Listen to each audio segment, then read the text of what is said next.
Drugs ను అరికట్టడంతో పాటు వాటిని సరఫరాదారులను అణిచివేస్తున్న ఈగల్ ఫోర్స్ ను పోలీస్ శాఖ మరింత బలోపేతం చేయనుంది. ప్రధానంగా సిబ్బంది సంఖ్యను పెంపు, ఎన్డీపీఎస్ చట్టాన్ని పగడ్బందీగా అమలు చేసే విధంగా పోలీసు అధికారులు సిబ్బందికి అవగాహన కల్పించనున్నారు. యువత విద్యార్థుల జీవితాలను నాశనం చేస్తున్న డ్రగ్స్ మహమ్మారిని పూర్తి స్థాయిలో నిర్మూలించేందుకు ఈగల్ ఫోర్స్ ప్రత్యేక విభాగాన్ని ప్రభుత్వం ఏర్పాటు చేసింది.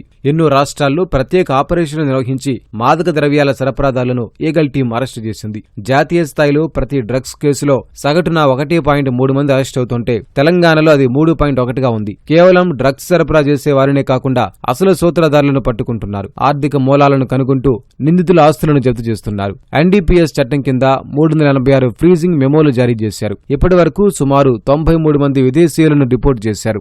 గోవా, ఢిల్లీ కేంద్రాలుగా సాగుతున్న నైజీరియన్ డ్రగ్ హవాలా నెట్వర్క్లను ఈగల్ ఫోర్స్ గతంలో ఛేదించింది. డీ అడిక్షన్ కేంద్రాలు పెంచడానికి చర్యలు తీసుకుంటున్నారు. ఈగల్ ను మరింత బలోపేతం చేసే దిశగా చర్యలు చేపట్టారు. ఎస్ఐబి, గ్రేహౌండ్స్ విభాగాలకు చెందిన సిబ్బందిని ఈగల్లోకి తీసుకోనున్నారు. ఈగల్ ఫోర్స్ పనితీరుపై డీజీపీ సివి ఆనంద్ సమీక్షించారు. పోలీస్ కమిషనర్లు, జిల్లా ఎస్పీలు డ్రగ్స్ అరికట్టడంలో భాగస్వాములు కావాలని ఆయన సూచించారు.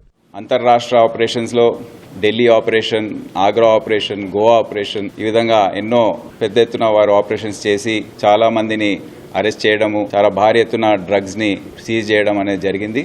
నార్కోటిక్స్ సంబంధించిన ఏదైతే సప్లై చైన్స్ గ్యాంగ్స్ ఉన్నాయో, మళ్ళీ డిమాండ్ పరంగా కన్స్యూమర్స్ వారిపైన దృష్టి పెట్టడం, ఎందుకంటే డిమాండ్ లేకపోతే సప్లై రాదు, సమానంగా దృష్టి పెట్టడం అనేది జరిగింది. అది చాలా మంచి పరిణామం. నార్కోటిక్స్ సంబంధించిన కేసెస్ ఇన్వెస్టిగేషన్ అనేది చాలా కష్టమైనది. చాలా జాగ్రత్తగా సీజర్స్ చేయవలసి వస్తుంది, చాలా జాగ్రత్తగా రేడ్స్ చేయవలసి వస్తుంది. సివిల్ ఆఫీసర్స్ అవసరం అవుతాయి కనుక వాళ్ళ సంఖ్య కొద్దిగా పెంచుతూ యాంటీ నార్కోటిక్స్ డ్రైవ్ మన రాష్ట్రంలో చేస్తే సరిపోదు.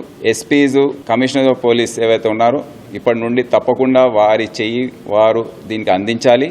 వారు చేస్తే గాని ఈ మొత్తం మన ఫలితం అనేది రాదు. ఈగల్ ఫోర్స్ ను బలోపేతం చేయడం ద్వారా మత్తు మహమ్మారిని నిర్మూలించడానికి పోలీస్ శాఖ కృషి చేస్తోంది.